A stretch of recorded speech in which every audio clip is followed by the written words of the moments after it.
Hey everybody, this is Gina Johnson with Radiance Restoration.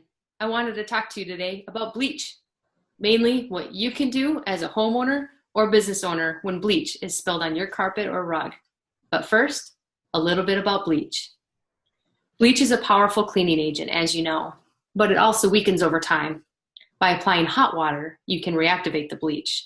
So if you have bleach on something that you shouldn't, like your flooring, it can be very difficult to deal with. If left untreated, the bleach could cause extreme color loss or even structural damage to the carpet fibers and backing.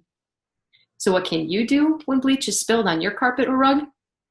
The first thing you should do is blot the area with clean white rags, being sure to use the rags only once.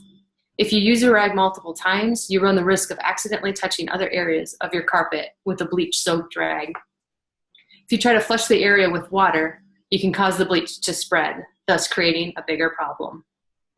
The next thing you should do is call us, Radiance Restoration.